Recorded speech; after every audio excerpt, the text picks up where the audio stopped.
반갑습니다. 장원거래입니다. 오늘 시장이 굉장히 안 좋았습니다. 그죠? 그래서 오늘은 이제 코스피하고 코스닥에 대해서 같이 한번 점검을 해보고 두산 에너빌리티 같이 한번 살펴보도록 하겠습니다. 결론적으로 이야기하면 이제 코스닥이 마이너스 5% 이렇게 하락을 했는데 여전히 염려되는 부분은 아닙니다. 우리가 꾸준하게 살펴보면은 결국은 크게 한번 우리가 수익을 좀 챙길 수 있는 그런 기회가 오게 될 거예요. 꾸준하게 한번 관심을 좀 가져봅시다. 그리고 구독자와 함께하는 텔레그램 방이 있죠. 구독만 해주시면 되고, 구독자분들은 이미 꾸준하게 활동하고 계실 텐데 새롭게 오신 분들은 구독을 해주시고, 그 다음에 이제 텔레그램 링크를 통해서 이제 들어오시면 되거든요. 고정 댓글에다가 저희가 텔레그램 링크를 걸어놨습니다. 그리고 설명란에도 링크를 걸어놨어요. 이 설명란이 뭐냐면은 휴대폰 화면을 이렇게 세로로 보면 위에 영상이 나오고 밑에 제목이 나오죠. 제목 밑에 자세히 보시면 더보기라고 있습니다. 이걸 클릭하시면 상세 설명란이 쭉 나와요. 여기에 링크를 하나 걸어놨으니까 그 링크를 통해서 들어오시면 됩니다. 어쨌든 고정 댓글에 있는 거나 설명란에 있는 링크랑 똑같은 링크예요. 그러면 이렇게 이제 링크를 클릭하시면 이 화면이 나오거든요. 주식왕 장보고 종목방이라고 화면이 나오는데 밑에 자세히 보면 들어가기라고 있습니다. 이것까지 클릭을 해 주셔야 됩니다. 그래야 입장이 완료가 되는 겁니다. 그냥 화면만 보고 나가면은 그냥 둘러보고 나가는 거예요. 그래서 입장을 하고 싶으신 분들은 꼭 들어가기까지 클릭을 좀 해주시기 바랍니다. 종목 추천 위주로 많이 해드리고 중장기 서윙 관점에서 많이 해드리거든요.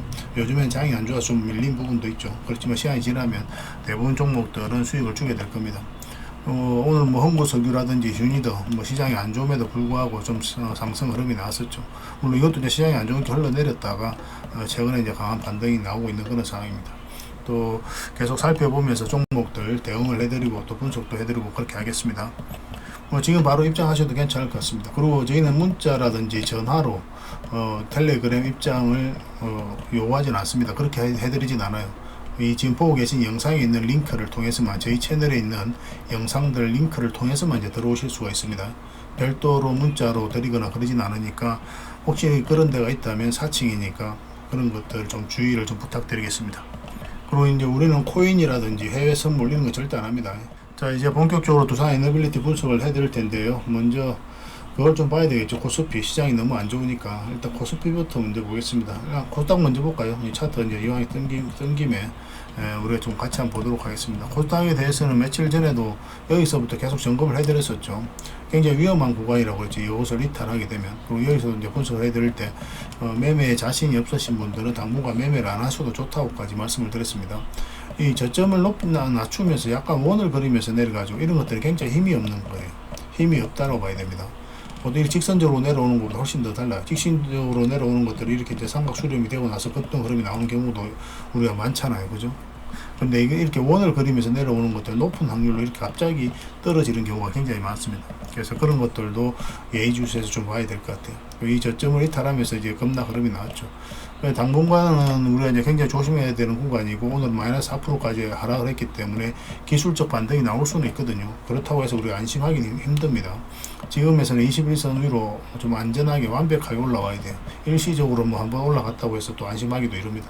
근데 이 하락 추세가 굉장히 많이 꺾였기 때문에 당분간 빠른 시일 내에 이렇게 회복하기는 좀 힘들 것 같아요. 시간이 좀 걸리지 않겠나 생각이 듭니다. 그래서 적극적인 매매보다는 굉장히 보수적으로 손실 방어에 좀 더 초점을 맞춰야 될 것 같습니다. 계속 살펴보면서 또 점검을 좀 해드리겠습니다. 그리고 코스피에 대해서 같이 한번 살펴볼게요. 코스피도 마이너스 3.6%까지 하락을 했죠. 오늘 오전에 이제 말씀을 드렸죠. 굉장히 힘든 상황이다. 그렇게도 이제 말씀을 드렸었고, 수익보다는 손실 방어에 초점을 맞추는 그런 상황이라고 그랬죠. 얼마 전에 이제 분석을 해드릴 때 뭐라고 이제 말씀을 드렸냐면은, 이제 이렇게 말씀을 드렸습니다. 신중하게 매매하시길 권한다라고 이제 말씀을 드렸었죠. 그래서 시장이 안정화되려면 시간이 좀 필요하다. 그렇게까지 다 점검을 좀 해드렸었습니다. 전체적인 이 추세가 이제 무너졌죠, 그죠? 한번 무너지면 이게 다시 회복하는 게 굉장히 힘들어요. 그렇게 빠르게 회복하면 굉장히 다시 우리가 안심을 할 수가 있는데 이러면 우리가 굉장히 긍정적인 신호로 봐야 되거든요. 오히려 이런 식으로 빠르게 이제 회복을 하면. 그런데 그렇게 되기가 좀 힘들 것 같아요. 좀 시간이 좀 많이 걸리지 않겠나 생각이 듭니다. 기술적 반등이 나온다고 하더라도 깜짝 반등이 나온다고 하더라도 안심하지 마시고 당분간은 굉장히 조심하고 또 손절도 적절하게 해 나가야 될 것 같아요. 결과적으로 보면 손절할 때 해야 여러분들 자산이 많이 줄어들지 않습니다. 그리고 신용과 미수는 절대 쓰면 안 됩니다. 평소에도 이제 쓰면 안 되겠죠. 근데 요즘 같은 시장에서는 더더욱 더 쓰면 안 되는 그런 시장이다라고 이해하시면 될 것 같아요. 결국 이제 신용 때문에 깡통 차는 경우가 굉장히 많아요. 뭐 저도 옛날에 깡통을 안 차봤고 결국은 이 신용 때문에 깡통을 차는 겁니다. 현금으로만 하면은 그렇게 깡통 찰 일이 그렇게 많지는 않아요. 뭐 돈이 좀 줄어들긴 하더라도. 왜냐면 시간이 지나면 올라가는 종목들이 대부분이거든요. 바닥에서 잡아놓기만 하면은 시간의 문제이거든요. 근데 이제 신용을 쓰면 반대 매매가 나가니까 뭐 계좌가 쑥쑥 줄어드는 걸 여러분들께서 아마 경험을 좀 해보셨을 겁니다. 그래서 당분간은 신용과 미수 절대 쓰지 맙시다. 나중에 여러분들께서 꾸준하게 수익을 낼 수 있으면 그때는 신용을 적절하게 이용하는 것도 괜찮습니다. 그래서 스스로가 좀 평가를 좀 해보셔야 돼요. 내가 꾸준하게 수익을 내고 있는지 없는지, 주식 시장을 완전하게 파악을 하고 있는지 없는지, 그렇게 이제 판단을 했을 때 나는 충분하게 자신 있다라고 하면은 그때 이제 적절하게 신용을 좀 써야 되고, 뭐 어차피 써가야 되죠. 이것도 하나의 수단이니까. 그렇게 많이 쓰면 안 되고. 근데 그렇지 않다. 내가 아직까지 주식에 대해서 잘 모르고 또 내가 꾸준하게 수익을 내고 있지 않다. 그러면 절대 신용을 쓰면 안 됩니다. 어쨌든 당분간은 좀 조심합시다. 조심해서 수익보다는 손실 방어에 좀 더 초점을 맞추고 대응을 좀 해가도록 합시다. 그럼 이제 두산 에너빌리티 같이 한번 살펴보도록 할게요. 어쨌든 채권 원전 수주가 아니라 이제 우선 협상 대상자로 선정이 되고 나서 오히려 주가가 이렇게 조정을 주고 있는 그런 상황이죠. 그렇지만 특별하게 염려되는 부분이 아닌 게 전체적인 추세가 전환되는 구간이라고 그랬잖아요. 이렇게 보면은 바닥권에서 물량이 들어왔고 이 물량들이 결국 주가를 끌어올린다 이렇게 말씀을 드렸었는데, 이 파동이 바뀌는 자리부터 우리가 본격적으로 공략한다고 그랬죠. 지금이 바로 그런 파동이 바뀌는 자리거든요. 그래서 전체적인 추세가 전환되는 그런 구간이에요. 이렇게 이 파동이. 그렇기 때문에 아마 이런 식으로 자리 잡고 가지 않겠나는 생각이 됩니다. 여기서 이렇게 바로 가는 게 좀 더 이상한 흐름이에요. 이런 것들은. 왜냐하면 이 앞에 매물이 있기 때문에 그렇습니다. 그리고 여기서 보면 다 역배열되어 있잖아요. 이것을 정배열을 시키는 과정이 좀 필요하거든요. 그러면서 이렇게 반대로 가면서 가는 게 좀 더 일반적인 것이지, 여기서 바로 계속 올라가는 게 좀 더 비정상적인 거예요. 채권 원전 같은 경우는 굉장히 큰 소식이죠. 따지고 보면은 24조 규모로 우리가 이제 수주를 하게 될 텐데, 그게 이제 두산 에너빌리티의 목만 한 8조 정도 됩니다. 또 가장 핵심적인 기업이고 또 가장 큰 수혜를 입을 기업이 두산 에너빌리티로 보시면 되겠죠. 지속적으로 우리가 살펴봐야 되는데 긍정적으로 봐야 되겠지만 또 신규 매수로 생각한다면 좀 더 기다려야 되겠죠. 왜냐하면 음봉으로 이렇게 떨어지고 있잖아요. 음봉일 때 우리가 매수하지 잘 않는다고 그랬습니다. 왜냐하면 하락 방향성이기 때문에 매수를 잘 안 하죠. 우리 상승 방향성이 나오면 매수 또는 매수를 하는 거고, 하락 방향성이 나오면 매도 또는 관망을 하는 거거든요. 예측이라든지 전망 기대감으로 우리가 매매를 하지는 않습니다. 그죠? 예측 기대 전망 이런 것들은 이제 분석가들이 하는 거예요. 이론가들이 하는 거고, 우리는 이제 실전이지 않습니까? 내 돈 놓고 투자하는 사람이기 때문에 우리는 반드시 이 방향성을 확인하고 들어가야 됩니다. 그래서 그 방향성을 읽는 게 중요하거든요. 근데 여기서는 지금 음봉으로 떨어지고 있는데, 음봉은 기본적으로 하락 방향성이에요. 그래서 웬만한 음봉일 때 매매를 안 하는 게 좋다. 뭐 이렇게 말씀도 드릴 수 있을 것 같습니다. 그래서 지금 우리가 이제 매수를 하려면 어느 지점에서 매수해야 됩니까? 지난 영상에도 이제 말씀을 드렸었죠.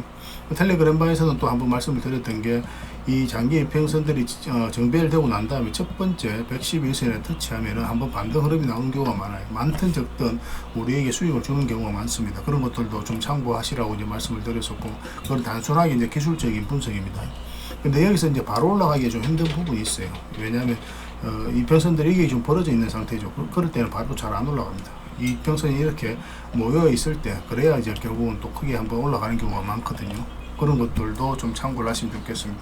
그런데 만약에 그런 흐름이 나왔다, 그럼 굉장히 강한 흐름으로 이해를 하셔야 돼요. 만약에 여기서 빠르게 여기로 회복을 한다, 그러면 21선과 61선 다 돌파하고 이 저점까지 돌파한다, 그럼 굉장히 좋은 흐름이 나올 수가 있습니다.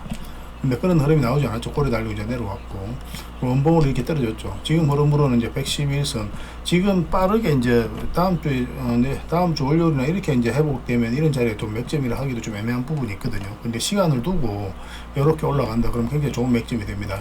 그럼 다시 111선 도착할 때, 돌파할 때 굉장히 좋은 맥점이 되는 거고, 지금은 요리 잡고 21선 내려와서 이렇게 가는 흐름이 가장 좋지 않겠나 생각이 듭니다. 그러면 이런 데서 한 번 더 맥점을 찾을 수가 있을 것 같습니다. 근데 이거는 이제 여기서 사고 또 내려오면 또 사고, 그래서 물타기에서 평단가를 낮춰가는 것도 하나의 선택이 될 수는 있어요. 뭐 저희가 선호하는 방법은 아니지만, 왜냐하면 원전 자체가 너무나 좋아지고 있습니다. 더군다나 SMR도 있잖아요. 그리고 해상풍력, 가스터빈도 10조 정도의 매출이 앞으로 나올 것으로 보여지고 있거든요. 원전 같은 경우는 우리나라 뿐만 아니라 글로벌적으로 굉장히 성장해가고 원전 르네상스를 할 정도라고 이제 이야기를 하잖아요. 그 핵심 기업이 또 두산 에너빌리티인데 미래가 밝을 수밖에 없는 거죠. 이번 체코 원전을 통해 가지고 또 네덜란드라든지 UAE, 그다음에 영국도 있죠. 그리고 폴란드도 있죠. 앞으로 이제 원전 수주와 관련해서 줄줄이 사탕이거든요. 그래서 앞으로 계속 이런 데에서 많은 기회를 얻게 될 건데 두산 에너빌리티의 미래가 밝을 수밖에 없는 거죠. 그리고 뉴스케일 파워하고 전략적 파트너십을 맺고 있죠. 그래서 SMR과 관련해서 앞으로 세계 1등의 파운드리 기업으로 성장해 가겠다는 확고한 목표를 가지고 있는 거고, 또 그때 이제 2조 정도 수주했다는 소식과 함께 급등을 했었죠 이때. 그리고 두산 에너빌리티는 확정된 바가 없다라고 미확정 공시를 내긴 했지만 두 번이나 그 공시를 냈거든요. 두산 에너빌리티는 확정된 바가 없다라고 이제 공시를 내긴 했지만 두 번째 공시를 냈을 때 어차피 지분 투자를 해서 뉴스케일 파워에다가 그래서 기자재를 공급할 일정 부분의 공급할 권리를 가지고 있다라고 이야기를 했거든요. 그래서 이거는 수주했다라고 이제 보시면 됩니다. 아직 발표가 안 났을 뿐이다. 그래서 그런 부분도 다시 발표가 나면 또 상승 흐름으로 돌아설 가능성도 굉장히 많죠. 이제 원전은 이제 시작입니다. 앞으로 큰 폭으로 성장해갈 수밖에 없는 그런 산업이에요. 단순하게 일시적인 테마라고 생각하시면 안 돼요. 초전도체라든지 그런 테마처럼 이해하시면 안 됩니다. 앞으로 지속적으로 성장해 갈 수밖에 없어요. AI 시대로가 이제 도래를 하고 있죠. 근데 AI 센터가 굉장히 전력을 많이 먹습니다. 근데 마땅한 수단이 없어요. 지금 현재로서는. 그렇다고 화석 연료를 계속 늘릴 수도 없는 거고, 탄소를 배출하니까. 그래서 무탄소 에너지로서 우리가 주목할 수 있는 게 원전하고 SMR밖에 없는 상황입니다. 지금 현재로서는. 그래서 이거는 세계 각국들이 공감대를 형성해가고 있는 그런 상황이에요. 그런 시장 속에서 또 글로벌적인 기업, 또 매출도 앞으로 잘 나올 것으로 보여지는 이 두산 에너빌리티의 미래가 밝을 수밖에 없는 거죠. 전체적인 추세도 전환되고 있고. 그래서 이렇게 음봉으로 떨어졌다고 해서 특별히 염려되는 부분은 아니다. 그렇게 생각하시면 되겠습니다. 또 계속 살펴보면서 이거는 대응을 해드리겠습니다. 관련 정보도 텔레그램방에서 계속 알려드리도록 할게요. 구독과 좋아요 한번 눌러주시고 저희 텔레그램방에 이제 바로 들어오시면 되겠습니다. 고정 댓글하고 그리고 설명란에 텔레그램 링크가 있다고 그랬죠. 그걸 통해서 들어오시면 됩니다. 24시간 언제든지 들어오실 수가 있어요. 그 유튜브에서 주식왕 장보고라 검색하면 저희 개인 채널이 나오죠. 앞으로 이제 저희 장원고래가 여기서 꾸준하게 영상을 올려드리게 될 겁니다. 많은 관심과 응원을 부탁드리겠습니다. 다양한 종목에 대해서 이제 풀어드리려고 최선을 다하고 있거든요. 두산 에너빌리티는 기본적으로 계속 이제 점검을 해드리고 있습니다. 실질적으로 수익을 남겨드리기 위해 노력하고 있는 그런 채널이니까요. 잘 활용을 좀 해보시기 바랍니다. 텔레그램방에서 부족했던 부분은 영상을 통해서 채워나가고, 또 영상에서 부족했던 부분은 또 텔레그램방에서 채워나가고, 그렇게 상호 보완적으로 이용하시면 될 것 같습니다. 그렇게 이제 같이 성장해 가도록 합시다. 다음에 더 좋은 영상으로 찾아뵙겠습니다. 많은 관심과 응원 부탁드립니다. 감사합니다.